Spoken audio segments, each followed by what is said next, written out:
Here in the present moment now. I am here.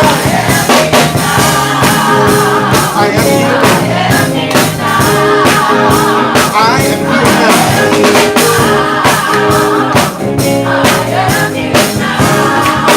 Leaving my worries at the door. Opening to more love and joy. Celebrate with me now. We're in the present moment now. Yes, yes, we are.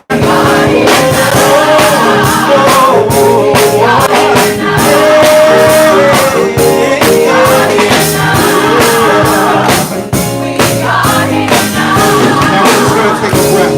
And we sing, I breathe in, I breathe out. I'm in the present moment now. The easiest way to return back to the present is to bring your attention to your breath. So we take a deep breath in and we breathe out. And then you can affirm these words. Here in the present, problems seem so small.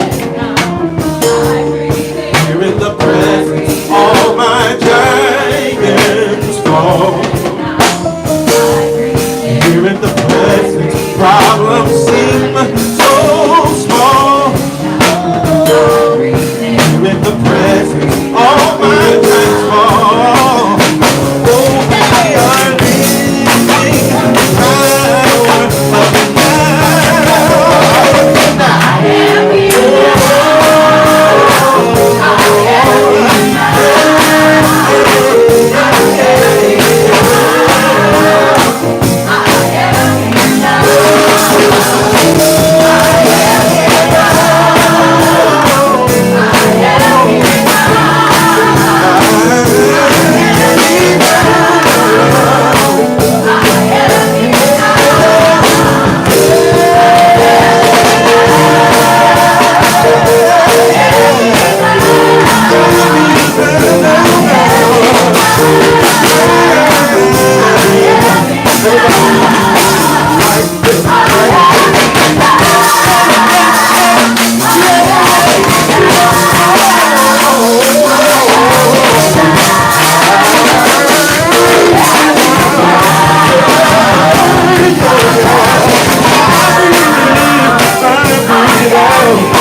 Good to be here on Sunday morning, isn't it? You woke up today and you said, oh, it's Sunday. I know where I'm going.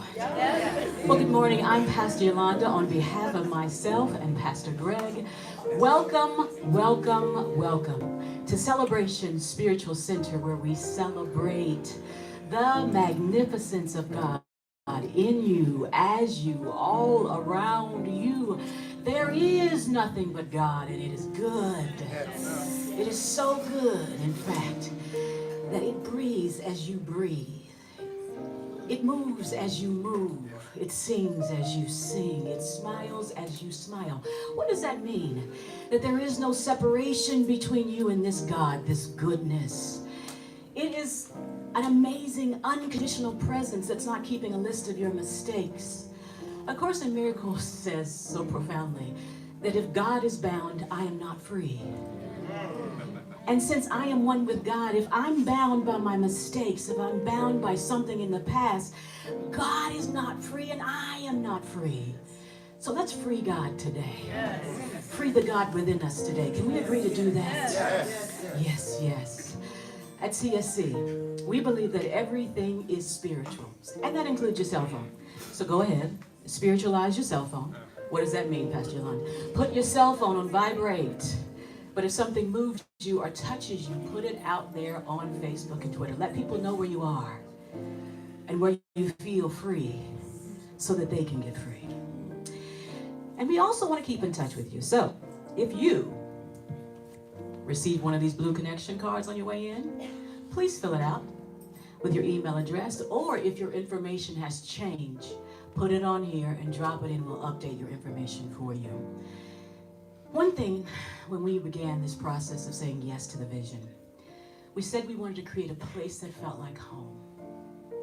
When you come to this place, you're never a visitor. If anything, you're a guest the first time. And when you come back, you're family. First time you come, guest. When you come back, family. Any first-time guest today? Any first-time guest? Please stand briefly.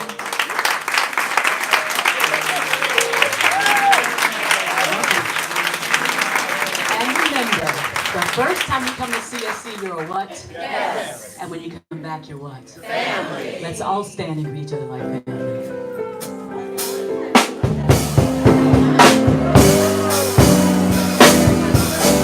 We are a family, like a giant tree, branching out towards the sky. We are a family, we are so much more than just you and I. We are a family, like a giant tree. Growing wiser. We are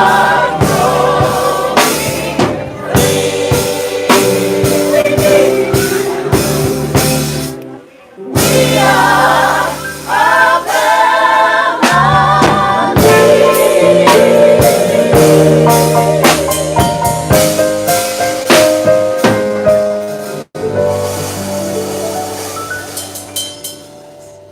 Yes, we are. Now, as we walk this spiritual path, we come to a new understanding of who and what God is, and that's beautiful and wonderful, and we may change our language about God. But what I have come to observe over some time is that we exchange that old talk for God, and we replace it with universe, but use the same language. So often I hear people saying, you know, the universe is telling me to do, or the universe is guiding me to do. And that's actually a misunderstanding of the law and actually how it works. The universe is always and only responding to you. It's never actually telling you anything. It's responding to what you think, believe, and expect and accept, and then giving you that feedback. So you feel like you're being guided in a certain way. You feel like you're being told to go this way, but the only thing the universe is doing is mirroring back to you your own consciousness. So the truth of life, and it's a powerful idea once you get hold of this, is that the universe is always and only responding to you.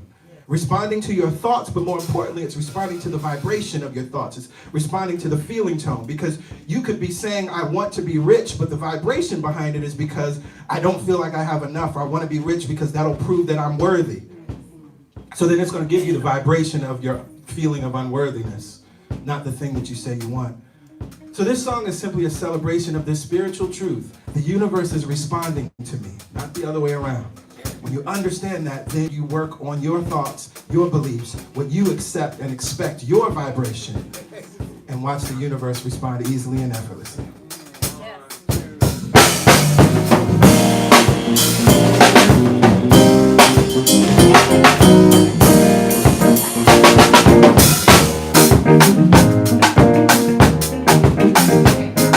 The universe is responding to me. The universe is responding to me. I create my reality. Oh, the universe is responding to me. Psalm 21. The universe is responding to me. The universe is responding to me. The universe is responding to me. I create my reality. My reality. Oh, the universe. Oh, the universe is responding to me. This is good news, y'all. The universe is responding to me. The universe is responding to me. The universe is. The universe is responding to me. I create my reality. My reality. Oh, the universe. Oh, the universe is responding to me. It's responding to my thoughts and my vibration. Responding to my thoughts. Responding to me. Responding to my thoughts and my vibration. Oh,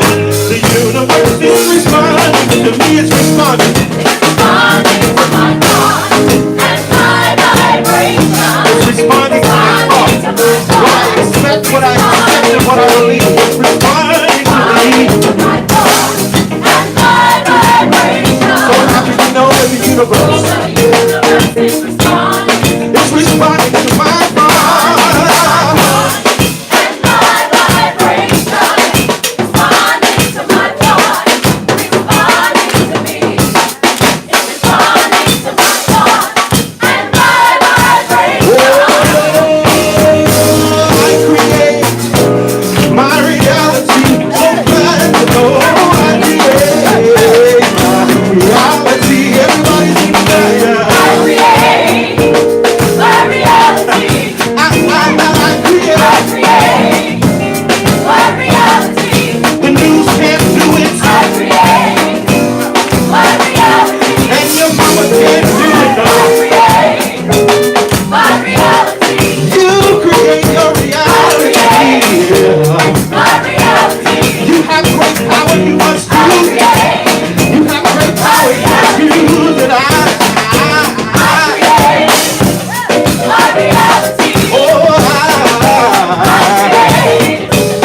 My reality. I I create my reality. I create my reality. oh, out to I create. I create my reality. Oh, yes, I do. My reality. Say that. I create my reality. I create my reality. Everybody sing, yeah. I create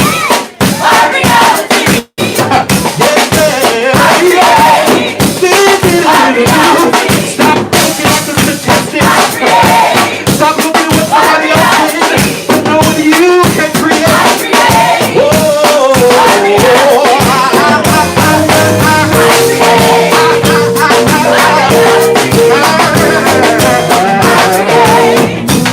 My reality. so good to know. I create My reality. I create my reality. I create my reality. Over the universe. Oh, the universe is responding. Go with it. Go with it. Go with it. Yes, yes.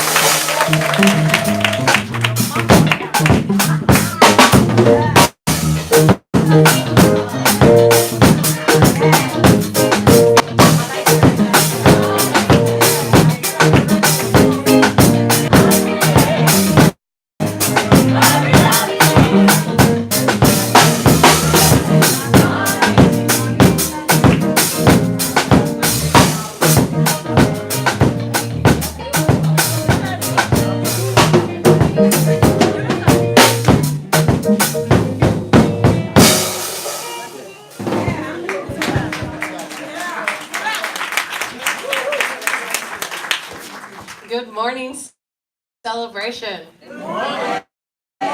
I am Jen, and I'm so happy to be celebrating this day with you today.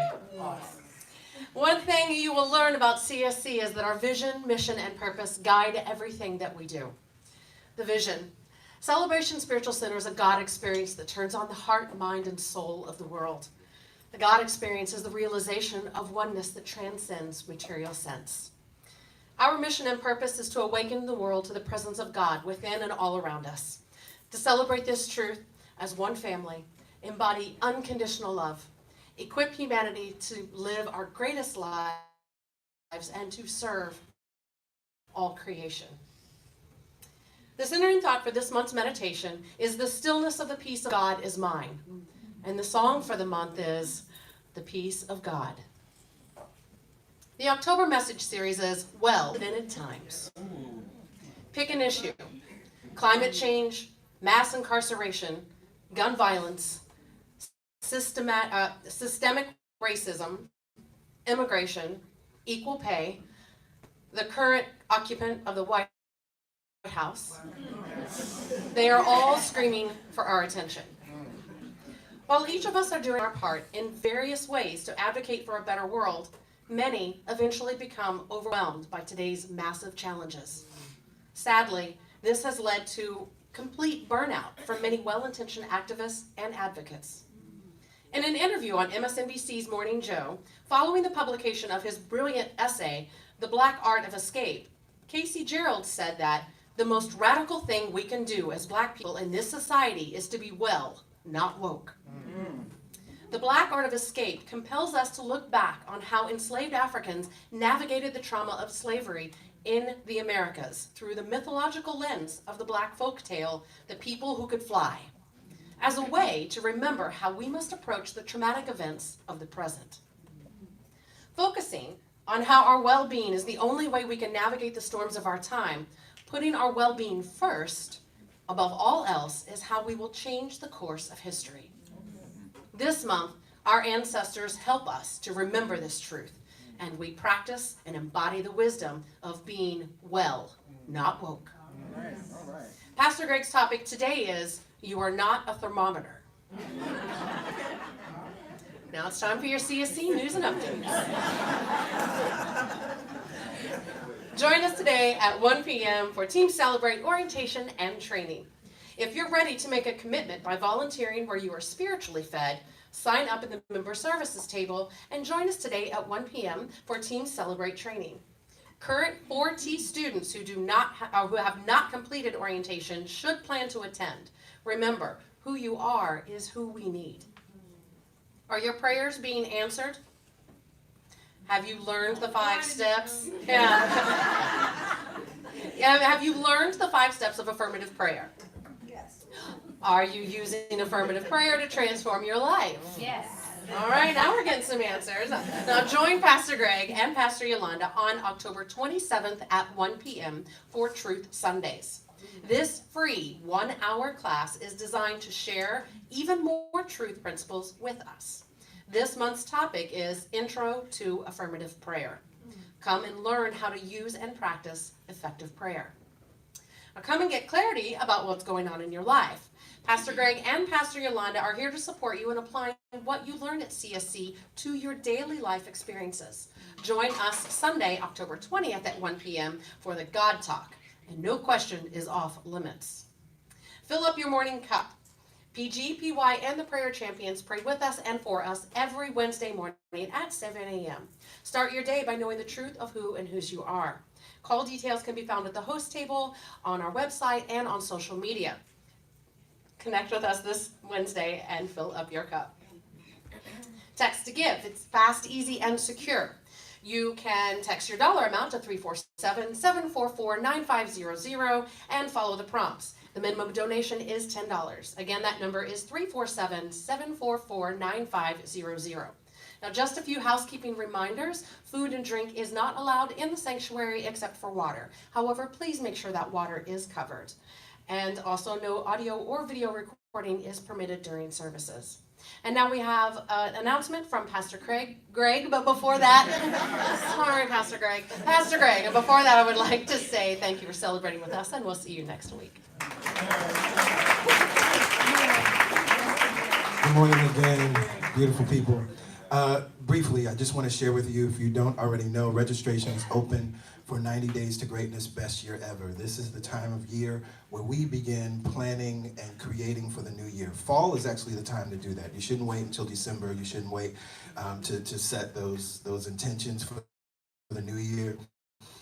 What's beautiful about this time of the year is autumn and winter are the feminine months. They're the internal months. It's a time that we go into the womb.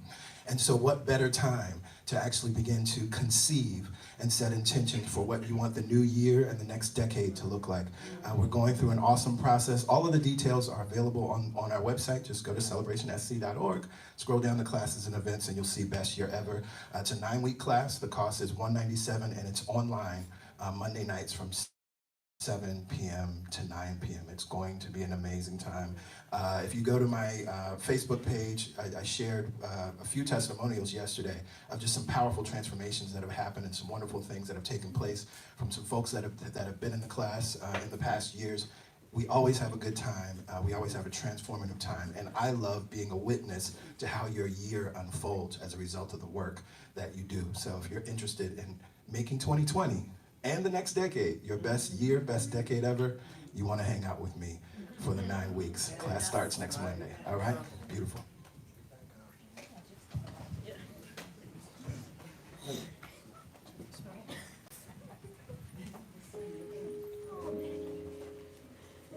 It's a new month, a new meditation, a new opportunity to practice the stillness of the peace of God. Many times, we think this stillness is a fleeting thing. It's a thing that we can have sometimes. But the stillness of the peace of God, of Course in Miracles, declares that it is yours. It's not yours when you do certain things. It's not yours when you're a better person. It's yours by birthright. And so today we get to practice the stillness that is embedded in the peace of God. So let's go ahead and close our eyes.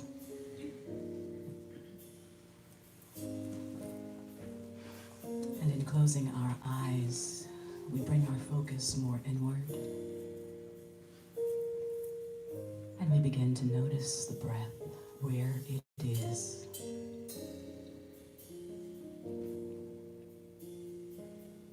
Whether the breath is full or shallow, it is the breath of God.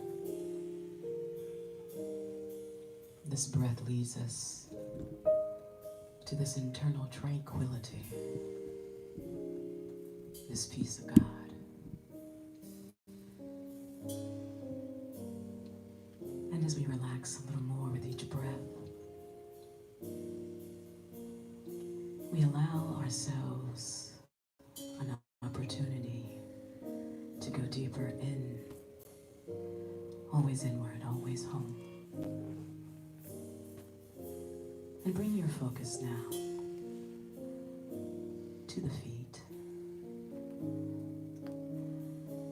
Relax the feet. And allow that energy, that softness, to travel up the ankles, up the calves and shins, and relax the lower legs.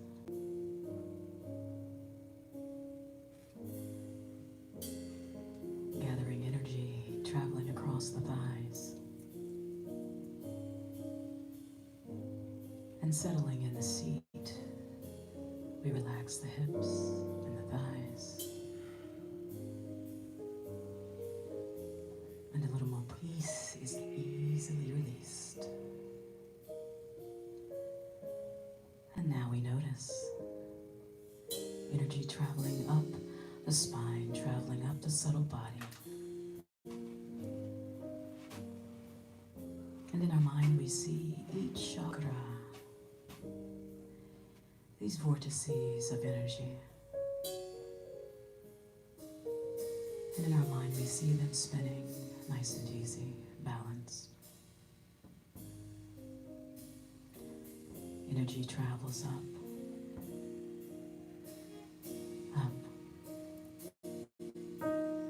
crossing each chakra, crossing the throat,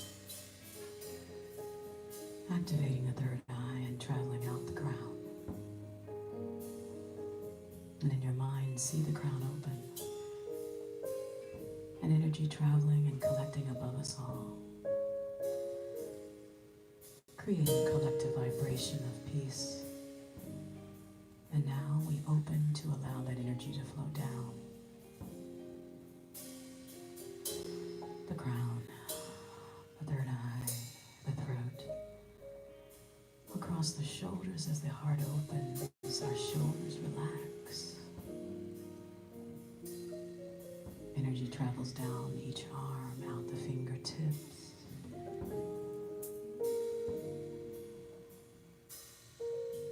And we imagine that we are a completely open channel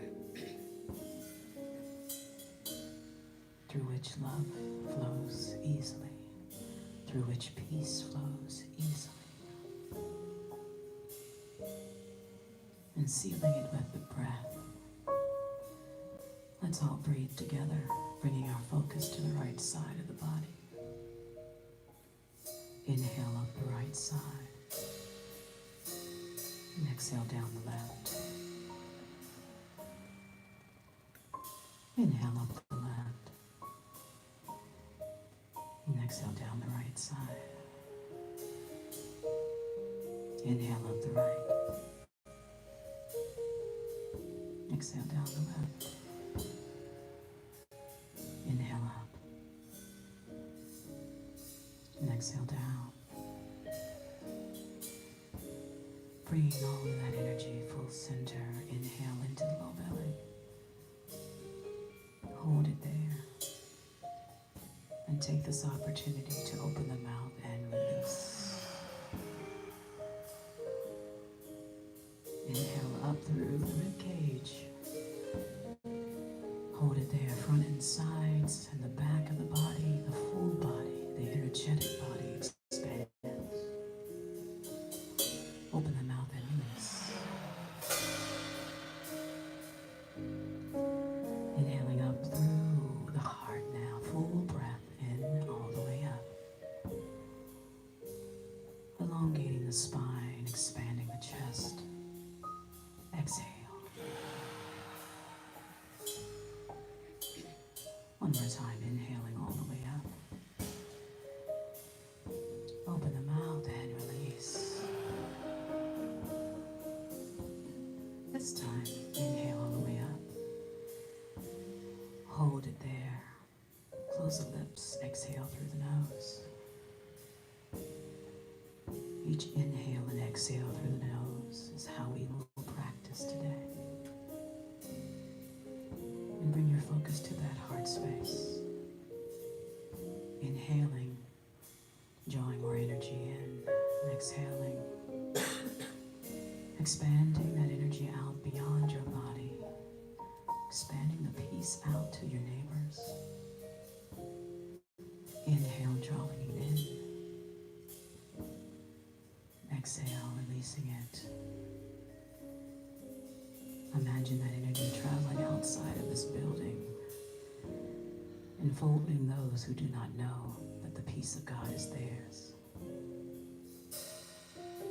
Drawing it all back into your center.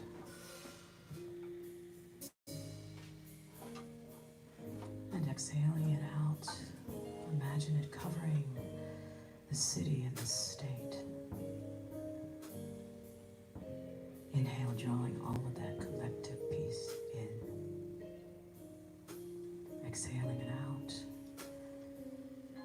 Covering the continent, just seeing it blanket this country in peace. And then drawing it back in. And one more time, expanding it to cover the entire planet.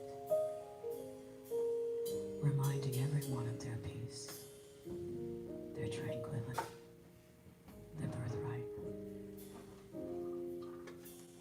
And then allowing it to come home to you.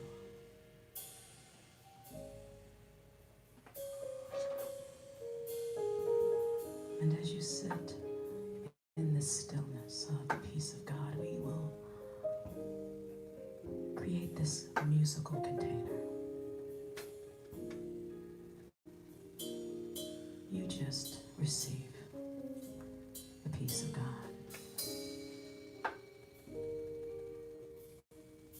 It is yours now. Receive it. Just rest in it. Teach me to rest in me unknown. Eyes closed. Remembering that your hand I hold. How can I ever be alone in the peace of God? Words sometimes fail me, but I know in the silence I am home. How can I ever be alone in the peace of God? In this peace of God, Teach me to rest in me unknown. I'll rest. Remembering that your hand I hold. For I am never How alone. can I ever be alone in the peace of God? It beats my heart, this Words peace. sometimes fail me, but I know in the silence I am home. How can I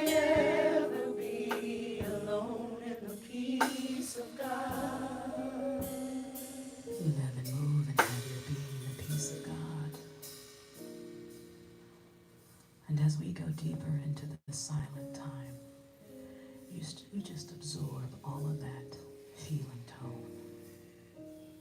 Each breath brings you closer. Remembering when the mind wanders, it's okay. I have the stillness of the peace of God, and it is mine.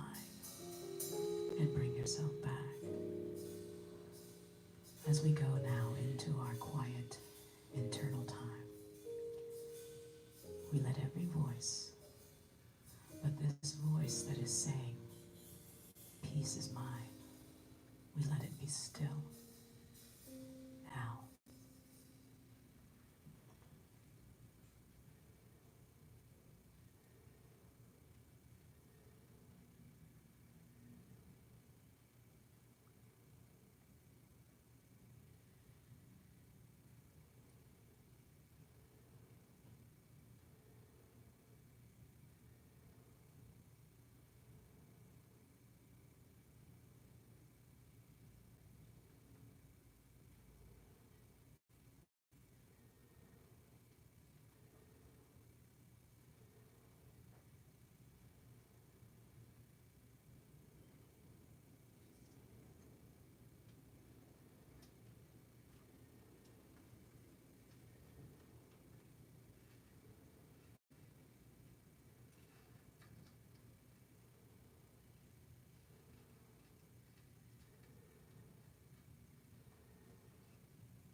With our eyes closed, let's bring our right hand to our heart chakra at the center of our chest and place the left hand on top of the right and notice the beating of the heart, the healing of your body, the healing of your life flows through the heart, all ignited by this peace of God. With our chin bowed, we honor and give thanks for this peace. As the heart beats, the peace flows.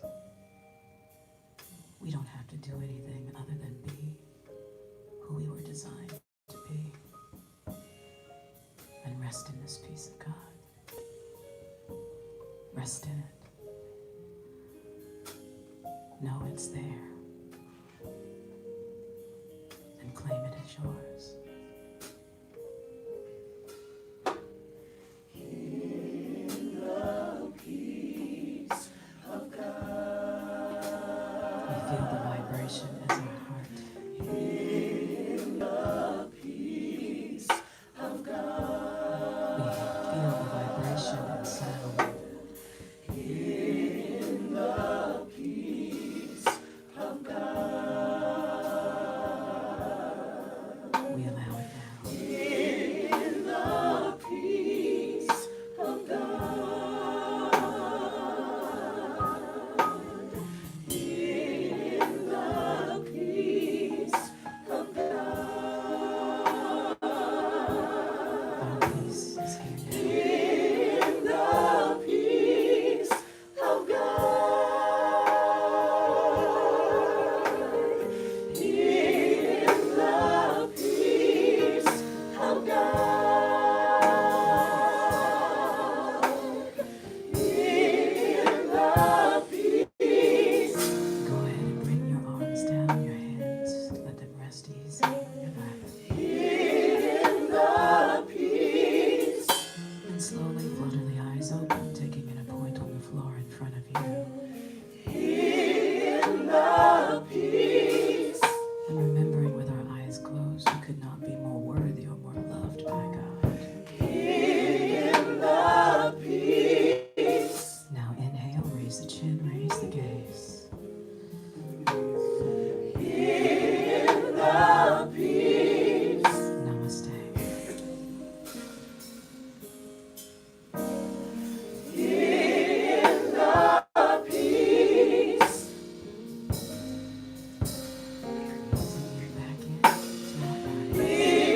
This song that we're going to sing it's really a series of affirmations with a denial in the middle.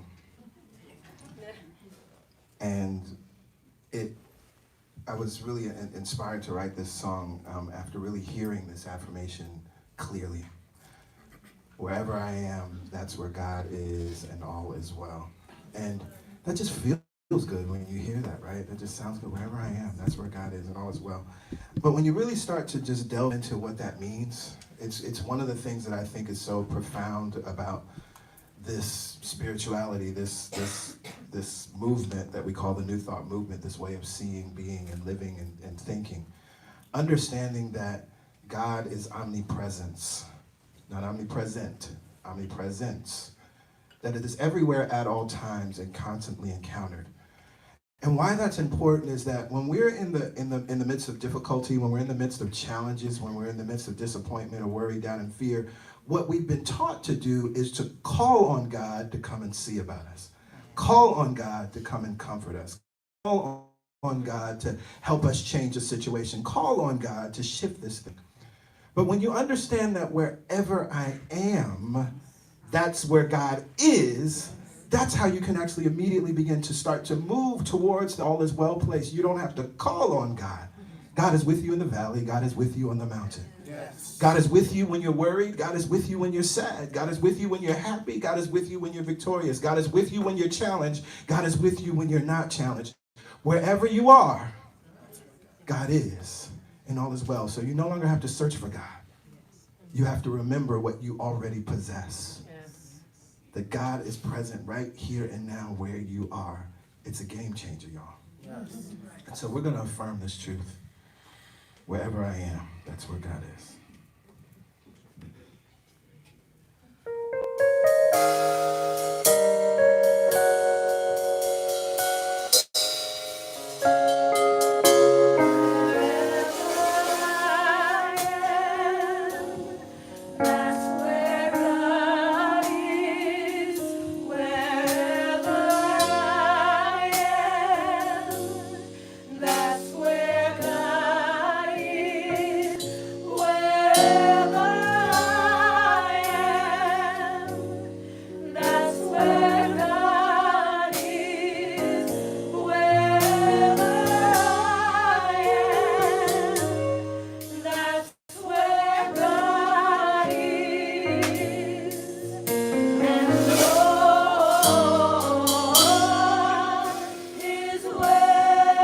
Soul 21, wherever.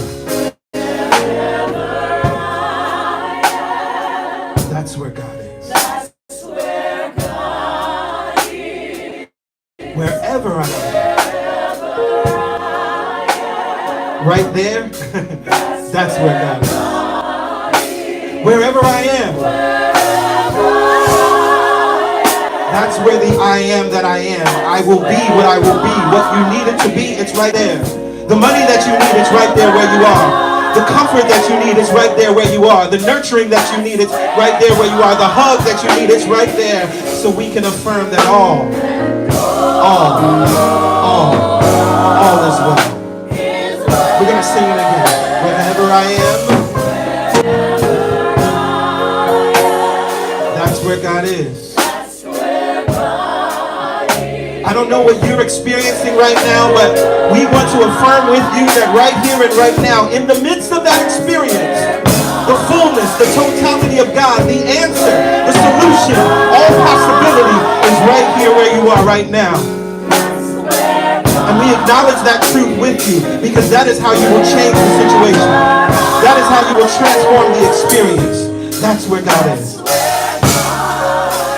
And all is well.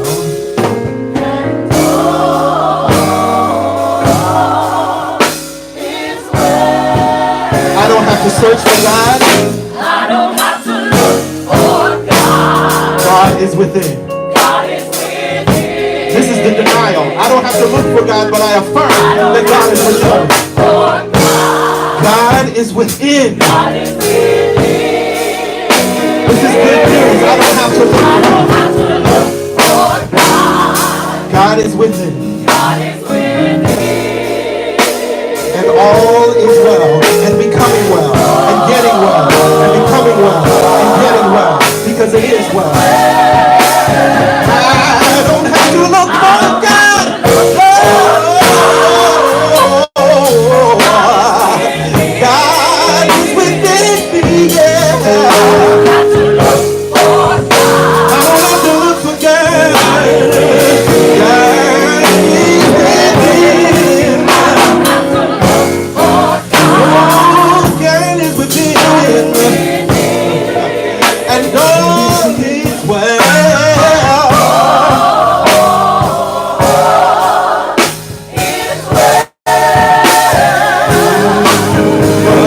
In God we live. In God we move.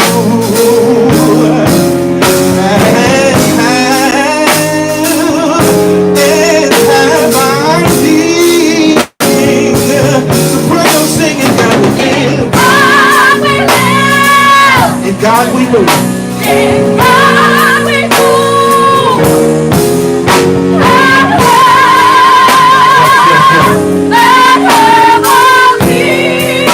I'll go in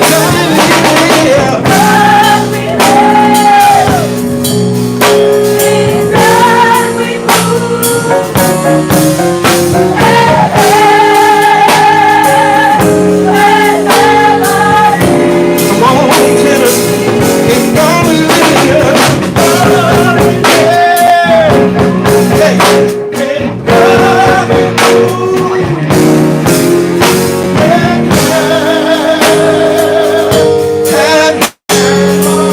Everybody sing in God we live. God we move.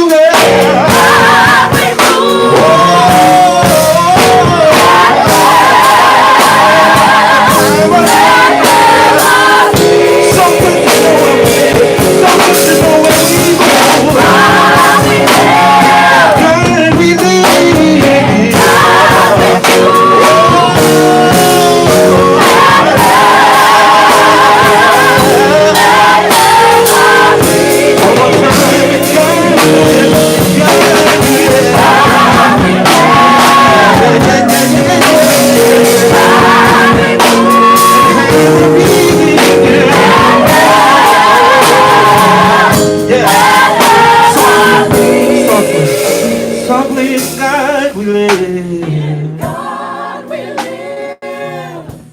When you understand this truth, you live, move, and have your being in the answer. You live, move, and have your being in the transformation. You live, move, and have your being in healing. These are just another words to talk about God. See, the I am that I am, the I will be what I will be. God becomes what we need it to be.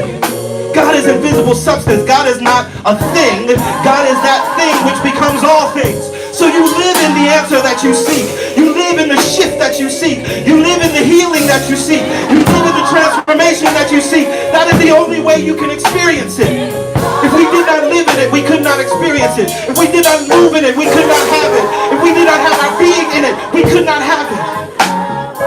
So we affirm that in God we live. In God we move. And just like the fish swim in the ocean, we swim in the ocean of God. Yeah, yeah. In God we move.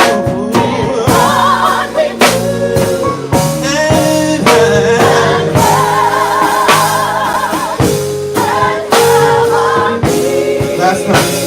In God we live. In God we move.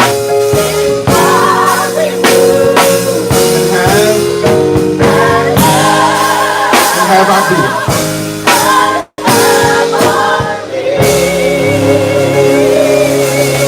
And so it is. And so it is. And so it is. And so it is.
And so it is. Well, good morning again, beautiful souls. Good to see you all. Good to be here with you on this beautiful October Sunday.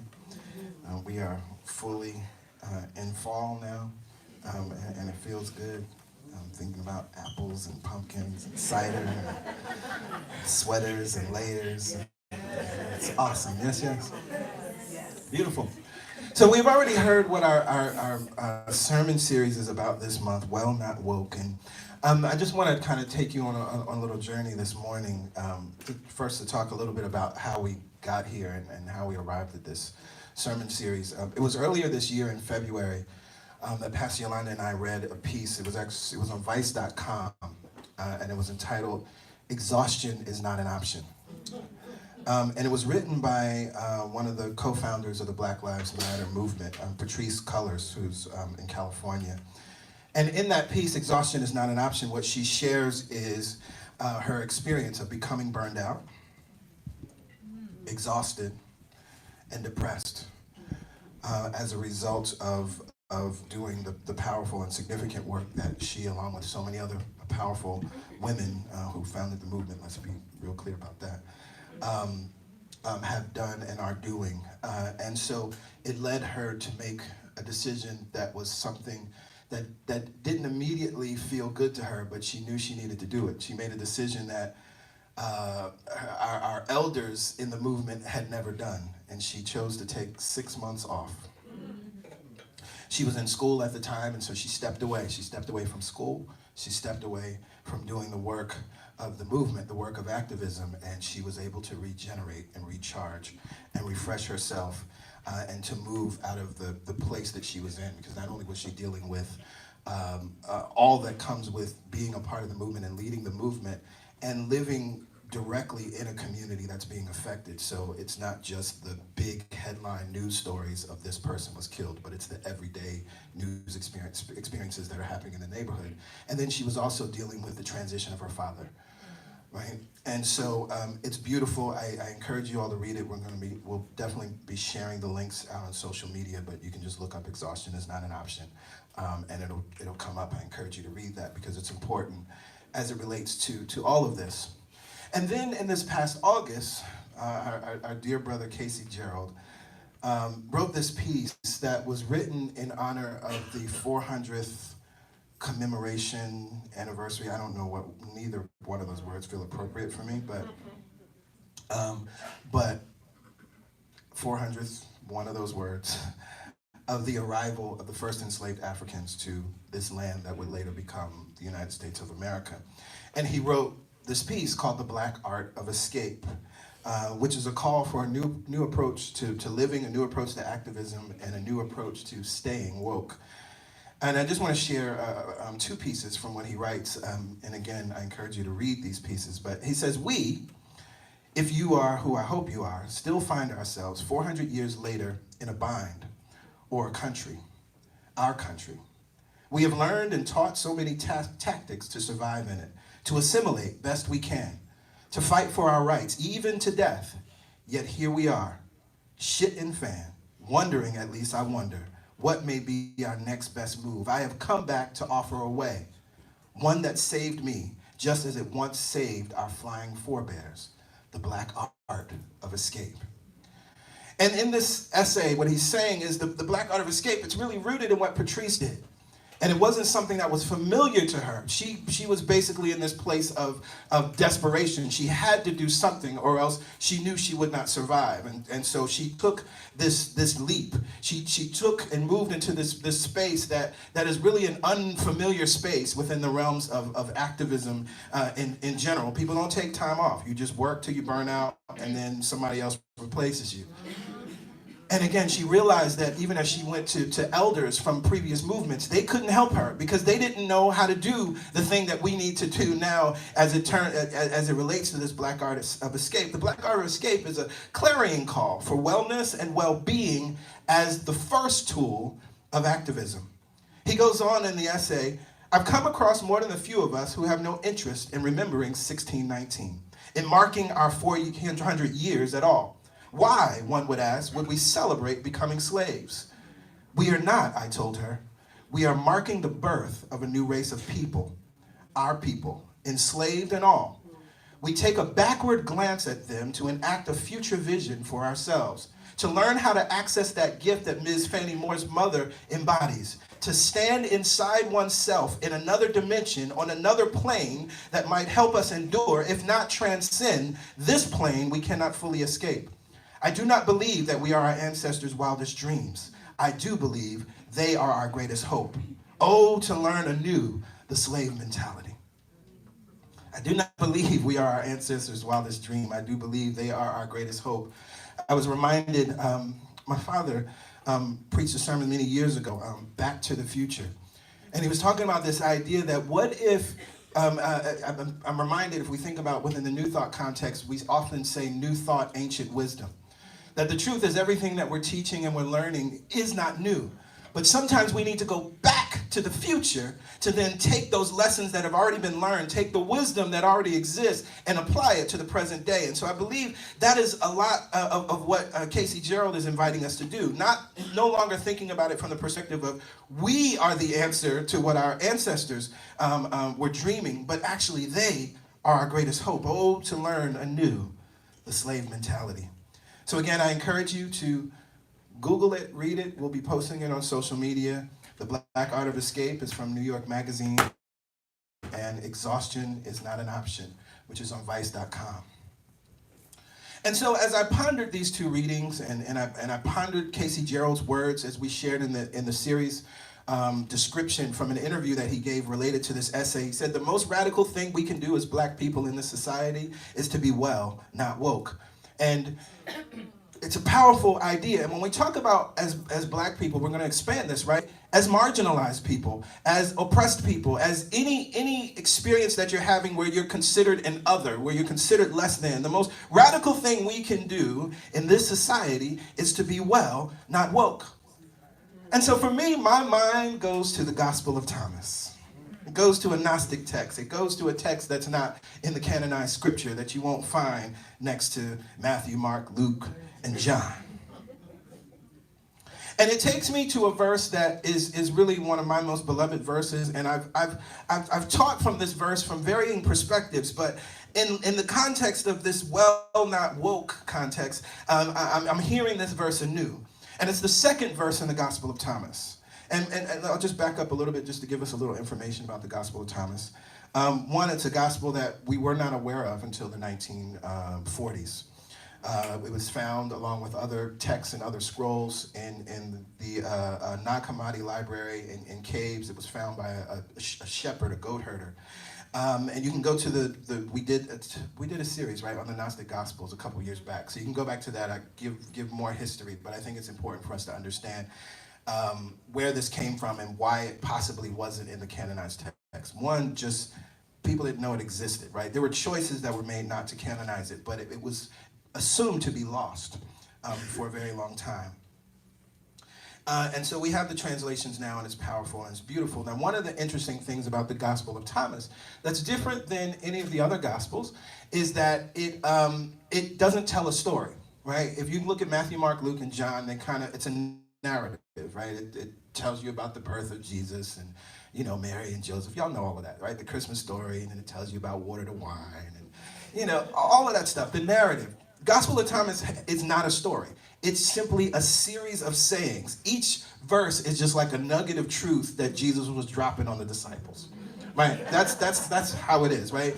And it's a conversation between Jesus and the disciples. It's not a conversation with Jesus and the public. And so verse 2, we read this. Jesus said, those who seek should not stop seeking until they find. When they find, they will be disturbed. When they are disturbed, they will marvel and reign over all. And then all translations don't contain this verse, but this is such an incredible piece of the verse.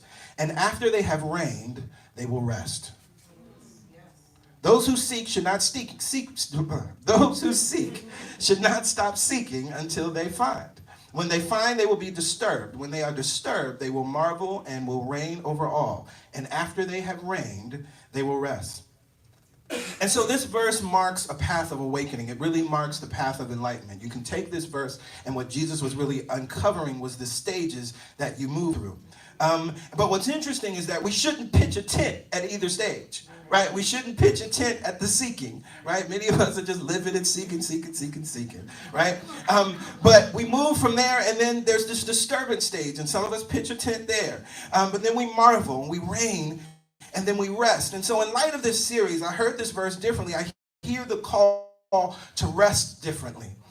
Because I recognize that we are living in unprecedented times. Yes, yes? I was reminded, if we go back to New Year's Eve 2017, the message that I delivered then was Wade in the Water.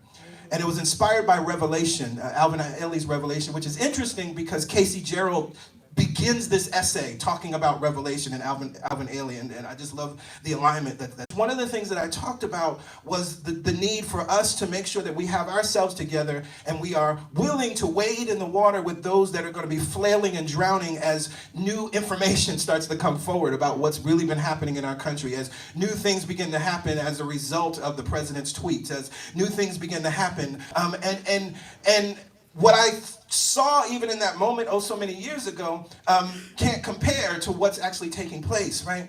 But I recognized that we knew that there were things coming, there were things that were going to be revealed. And so we are experiencing that now. We're experiencing terrorists being emboldened by racist tweets from our president and killing innocent women, children, and men, our sisters and brothers, those people who actually make our country great. Those are the people that are being murdered. And we realize that we are reaching a critical boiling point, and I can see and feel that our country is on edge. What we see and hear then is dictating in many cases how we feel. What we see and hear and read and listen is starting to breed panic. It's breeding despair. It's causing many to lose hope, causing others to look for a savior, causing some to run and hide, causing others to get angry, causing others to panic. And when I recognize that this is part of what being woke, where being woke becomes a problem. Because, see, being in the know or having knowledge is not all it's cracked up to be. And this is what the verse was really telling us. Those who seek should not stop seeking until they find. When they find, they will be disturbed. See, knowledge, as my dear best friend said, knowledge is power plus misery. Knowledge alone. Knowledge is power plus memory. I was thinking about it this morning as I was getting ready. As you know, I grew up in the 80s and I love the cartoons of the 80s. And when I would come home from school, there's a cartoon that I would watch every day called G.I. Joe. And they taught me something about knowing.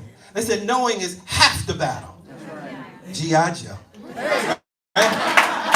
They didn't say knowing was everything. They said once you know, you got it. It said knowing is half the battle. And so I was given that wisdom as a child and didn't realize what I was actually learning. Didn't realize what I was understanding. But in this wisdom from the Gospel of Thomas, we're understanding that just being aware, just being in the know, just having knowledge is not all that it's cracked up to be. And so what we hear is that when we find, we're going to become disturbed. Because you start to become too aware of everything that's going on. When you start to realize all the pieces of how this systemic racism and this system has continued to disturb and harm people all over the planet, right? Just for the sake of a few people to benefit, right? You start to look at all these things, you become disturbed. You start to read certain things, you become disturbed. You start to put things together, you become disturbed. And I just want us to look at disturbed because I love that word. And I looked at in the thesaurus, when we start to see what it really means in the context of where we are right now, right? Disturbed, troubled, distressed, unsettled, upset, distraught, unbalanced, unstable, disordered, dysfunctional, maladjusted, ill-adjusted, neurotic, emotionally confused, unhinged, hello 45. The informal, screwed up, mixed up, messed up, hung up. We can look all throughout the country and really all throughout the world. And most people are living in some area of one of these words. They're troubled, they're distressed, they're unsettled, they're upset, they're distraught, unbalanced, unstable. Because of the information that they have. And what happens is then in being woke, similarly, it's not all it's cracked up to be. See, we must be mindful of how informed we think we need to be about this current impeachment inquiry. We have to be mindful of how informed we think we need to be about the next murder of an unarmed black man. We need to be mindful, not that we don't need to be aware. We need to be mindful of how informed we need to be about every aspect of the upcoming presidential election or every aspect of the need to do something about the effects of climate change. We need to be mindful because just being informed will have you living life like you're a thermometer. I don't know if y'all forgot that you heard the title of the sermon was "You Are Not a Thermometer." I just started talking about thermometers, but that's the title of the message. You are not a thermometer. Now, what do I mean about that? It will have you living like you are a thermometer. Well, see, thermometers are wonderful instruments. We use them all the time, and by design, they're designed to give us information. Yes, yes? If it's 60 degrees outside or in this room, the thermometer will read 60, right? If it's 90 degrees, the thermometer will read 90. Yes, yes? The job of the thermometer is to tell us what the current conditions are. Hello, somebody. But thermometers are neutral. They're not reading or interpreting good or bad. They're just telling us what is. So unknowingly, this thermometer consciousness that many of us possess, if you will, lead us into a 24/7 experience of this disturbance, of this being troubled, distressed, unsettled, upset, distraught, unbalanced, unstable. This is what happens when we're simply reflecting conditions of our time. And then this is what leads to burnout. This is what leads to exhaustion. This is what leads to, as you read the words of our dear sister Patrice, what she experienced. Because what was happening is she was only living in a response mode. She was only living in a reaction mode. She was only living from this thermometer consciousness. And again, this is how many of us are being led to live and to lead right now. But I'm here to tell you, it will only lead you to disturbance. But as we read in the text, there is more to the path. As we read in the text again, those who seek should not stop seeking until they find. When they find, they will be disturbed. When they are disturbed, they will marvel and reign over all. And after they have reigned, they will rest. So there's more to the path. This path that leads to marvel, to reign, and to rest. And this comes from a knowing. You can't marvel, you can't reign, and you sure enough can't rest until you can affirm and know that I am not a thermometer, I am a thermostat.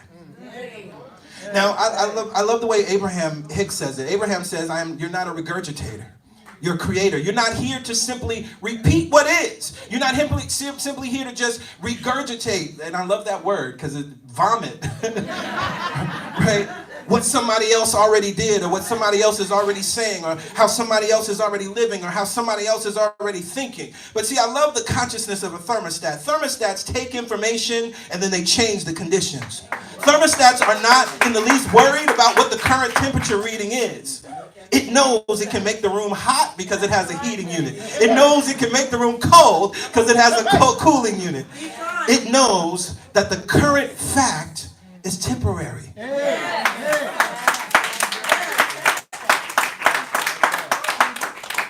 And so when we talk about being well, not woke, wellness is that reign, that marvel, and that resting place. But what I know to be true is that this consciousness that allows us to change conditions will never be found in the muck and mire of the problem. It will never be found in the challenge. It will never be found in the difficulty. We must have a way to step back, to step out, to rise above, and to transcend. This is what Casey Gerald is writing about in the essay, that he recognizes that as he looks back at the history of the enslaved African people, there was something within them that allowed them to go within themselves and go somewhere else. Go somewhere where they knew there was peace. Go somewhere where they knew there was a kingdom that they must rule. Go somewhere where they knew that something was coming on the other side. This is why and how I love the brilliance, and again, I talked about it in that sermon, Wade in the Water. I love the brilliance of the interpretation of the enslaved African theologians. They were all theologians in my mind. Because they would hear these stories. They heard the story about the man sitting by the pool. And they took that to mean so much more, right? Because that song was used for escape. Harriet Tubman would sing Wade in the Water. And that's how you knew when to get in the river. We recognized that being in the water, that then the dogs couldn't smell you, couldn't find you. And then there was this other idea of waiting in the water, sitting in your healing, sitting in patience, sitting and waiting, knowing that always God will trouble the water. God will quicken the water. God will create the water to become a healing balm. And we recognize the symbolism of water and how water is healing. Go back to the message. I'm not going to repreach that. But we must have a way to transcend. I just want to read the words again from Casey Gerald because I just love how he explains that. Says that here when he says, we take a backward glance at them to enact a future vision for ourselves, to learn how to access that gift that Ms. Fannie Moore's mother embodies, to stand inside oneself in another dimension, on another plane that might help us endure, if not transcend, this plane we cannot fully escape. And so what I know to be true, as we are in our own time of trauma and drama and in some cases despair, each and every one of us, being woke is not enough. Being woke is only going to leave you in disturbance. There's no way. You turn on that news for about a good 10 to 15 minutes, you're going to be pissed off. You're going to start cussing at the TV and fussing about what this one is doing and not doing. It's inevitable. You start rolling your eyes, right? And so we recognize that we must move beyond the disturbance. We do not know what lies ahead, but we can read the temperature of this moment. And your ability to thrive as we meet the challenges of our planet requires you to develop a thermostat consciousness. You are not a thermometer. You are that which changes and transmutes conditions. And here's the thing, we're not here merely just to reflect our times, but we are here to first learn how to transform conditions in our individual lives, then link up with other people that are doing the same thing. And when we link up together, then we change societal and global conditions. So hear this, and I think this is so incredibly important because with everything that's happening right now, we all feel this great call to do something huge, right? Because you just want change, you want peace, you want things to be better, right? The best thing you can do first is learn how to change conditions in your own life. See, that's the other reason we burn out, because we're trying to change societal and global conditions. Meanwhile, what's going on at home? Meanwhile, what's going on with you and your kids? Meanwhile, what's going on with you and your loved ones? Meanwhile, can you get along with the people you work with? Right?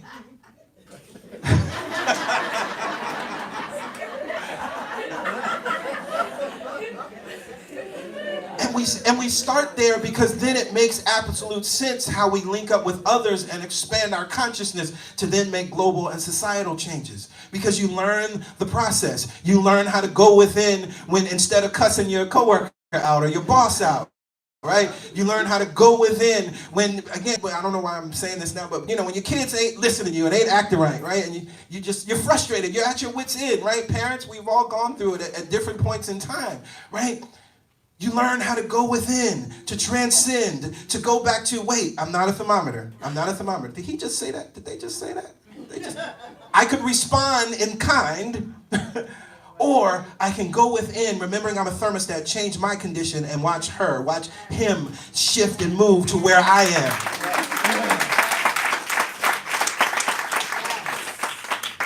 And when you get it on the individual level, again, then you link up. That's why we have community. That's why we come together. So I'm encouraging you to turn your thermostat to love. Turn your thermostat to freedom. Turn your thermostat to justice and equality. Marvel, reign, but most of all, rest. Because your rest is what's going to give you the energy. It's what's going to give you the fuel to be able to be great on the planet. It is the thing that's going to allow you to be the thing that allows you to give when it's time to give. Rest in the arms of God. Rest in the arms of God and say amen. On that, I invite everybody to stand. My God. We are going to take a journey this month as we're focusing on being well. Being woke leads to disturbance. Being woke leads to burnout and exhaustion. But being well leads us to constant replenishment, because being well brings us to the consciousness that we know that we can change conditions. So as we breathe in and we breathe out, I bring my focus and attention to the truth that there is one mind, one presence, one life, working in all, through all, and as all. That life is my life right now. That mind is my mind right now. That presence is the presence that is expressing in, through, and as me right now. That mind, my sister, my brother, is your mind. That life is your life right now. That presence is the presence that is expressing in, through, and as you right here and right now. God is here. If I breathe in, I know that God is here. As I breathe out, I know that God is here. If I put my hand on my heart, I know that God is here. As I feel my feet planted firmly on the ground, I know God is here, right here and right now. And I know that you, Mother, Father, God, are not a word, but I know that you are that substance that becomes that which I desire, need, or ask, or call on you to be. So I know right here and right now, as I am saying that you are here now, I am saying that love is here now, I am saying that justice is here now, I am saying that equality is here now, I am saying that healing is here now, I am saying that peace is here now, I am saying that freedom is here now, I am saying that joy is here now, I am saying, I am knowing that infinite possibility is here now, I am saying, I am knowing that the solutions are here and now, I am saying and I am knowing that the answers are here now. It is all here now, it is all here now, it is all here now, it is all here now. It is all here now. It is all here now. And so in consciousness, I sit down at the table of now and I dine. I dine sufficiently. I sit down at the table of now and I receive my good. I sit down at the table of now and I receive my healing. I sit down at the table of now and I receive and embody my transformation. I sit down at the table of now and there is peace. I sit down at the table of now and my mind is right. I sit down at the table of now and I know that I am prosperous and I am prospering. I sit down at the table of now and I am reminded that I'm worthy. I sit down at the table of now and I affirm that I am worthy. I sit down at the table of now and I see God's children sitting with me. I sit at the table of now and I know that you are God's favorite child and you are God's favorite child and you are God's favorite child and you are God's favorite child and you are God's favorite child. I sit at the table of now and I am sitting in the beloved community. I sit at the table of now and I am sitting in all is well. I sit at the table of now and the lion and the lamb are laying down together. I sit at the table of now and there are no guns. I sit at the table of now and everybody's getting paid equally. I sit at the table of now and our earth has been restored. I sit at the table of now. I sit at the table of now. I sit at the table of now and I receive all the good that is exceedingly and abundantly above what I could ever imagine, ask, or think. I sit, I rest at the table of now. And so from this beautiful awareness, from this inner knowing, from this inner experience, I now release this prayer. I now release it back into this mind which thought all good and perfect things into being. That mind which said, let there be, and it was good. I release it back into that power. And I let it do the work easily and effortlessly. For I know it is not by my might, it is not by my power, it is not by my strength. But it is by the power of God that lives, moves, and has its being in, through, and as me. And I rest. From this place of rest, I release this prayer, and together we say, amen, amen. Ashe. Ashe. And so it is. So it is. Thank you, God.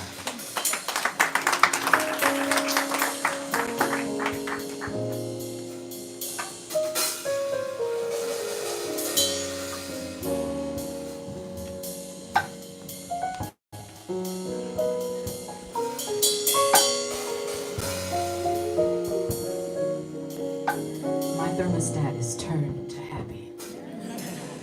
My thermostat is turned to joy and prosperity. My thermostat is turned to peace. It has been an interesting week as we observe the happenings in our country. But when we remember that we have the ability to control how we feel about what we see, we embody this idea. I think this needs to be a t-shirt. I'm a thermostat, not a thermometer. This series is going to help you get out of the grind. It's going to help you realize and recognize your power is within you. It's going to help you remember that in all you're doing, there is a beingness that is within you that occupies this space, that sends you out on your day, on your way with a knowingness, not just information, but a knowingness that says all is well, and wherever I go, all is well. This series is going to help you rest when it appears that there is a lot to be in unrest about. So we hope that you will join us every week and get just a little bit more woke in your wellness. Can we do that? Yes. Can we get woke in our wellness? Yes. In our well-being? Thank you, Pastor Greg. In this moment, it is time to prepare for giving. And so if you need an envelope or a pen, please just raise your hand. Our ushers are happy to serve you. See, there are a few hands being raised. Beautiful. I want to say thank you to everyone who has already given or will give online. If you would like to give online, it's very easy. You can just go to our website, celebrationsc.org, from your smartphone, or you can visit the host table and use one of the iPads at the host table.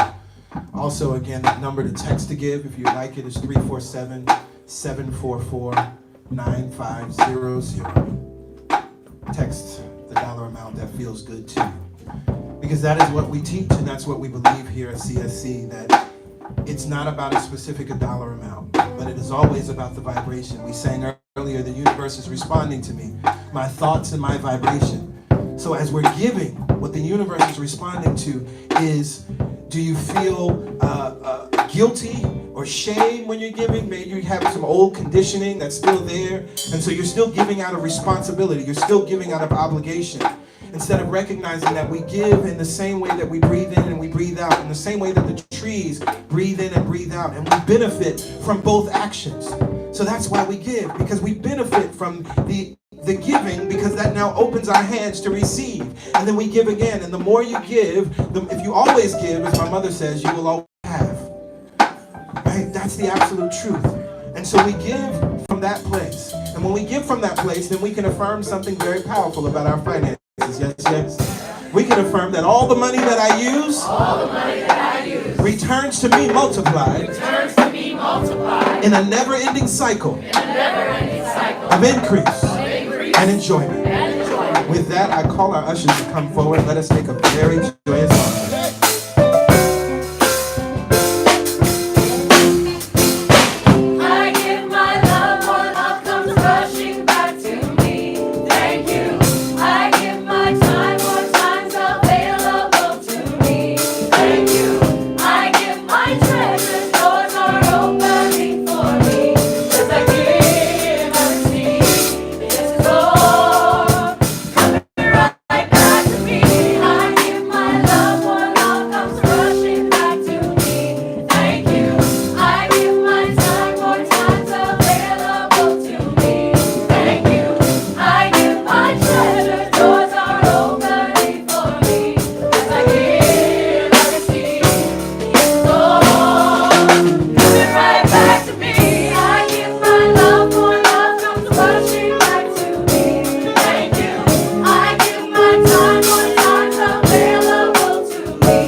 extend our hands, and in a symbolic way, let's extend our hearts through this expression of extending ourselves up to receive. We open ourselves up to be grateful for the givers and for the gifts. We open ourselves up to change the way we view the world.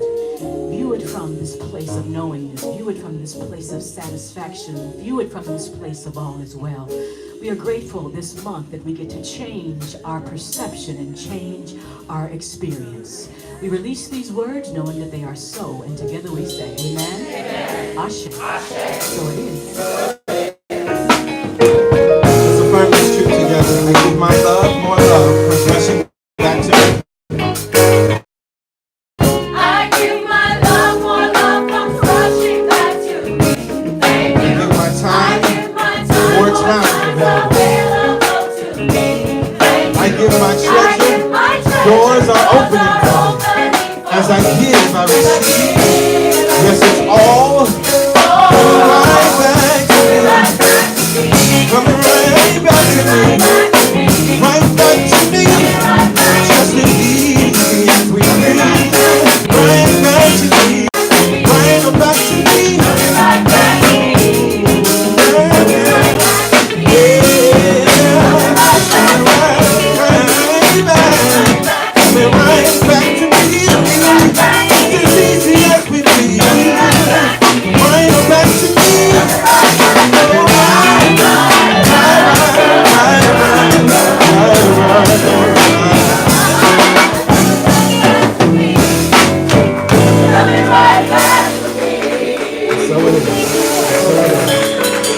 Let's stand, everybody.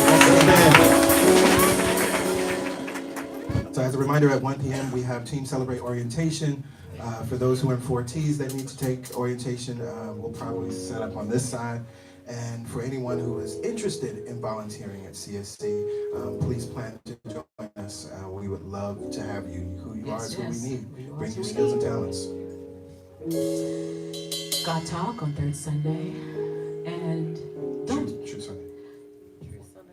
oh, fourth Sunday is True Sunday. And y'all, please make sure y'all sign up for Pastor Greg's class. You trying to go into 2020? You trying to go into 2020 powerfully? Sign up. Yes. Sign up. But if something has come up for you, something that is preventing you, something that is creating this thing, this phenomenon where you're acting as a thermometer, where you're basing your experience on what you see, your fear, your doubt, your worry, your insecurities, write those things down and leave them on the altar. Our prayer champion this week is Reverend Akila. She opened us up this morning. And she will hold consciousness over your fear, doubt, and worry so that you can release it today. Sound like a fair trade? Yes, yes. Let that go. And when you do, when you let it all go, when you leave it on the altar in the back of the room, what do we say? All things are possible.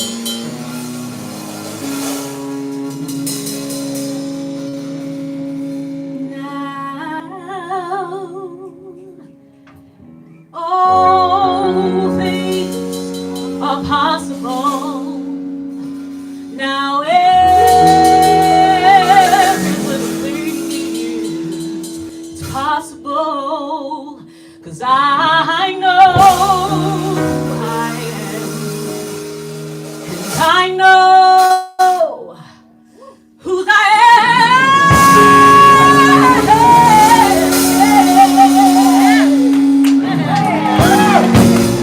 Now all things are possible.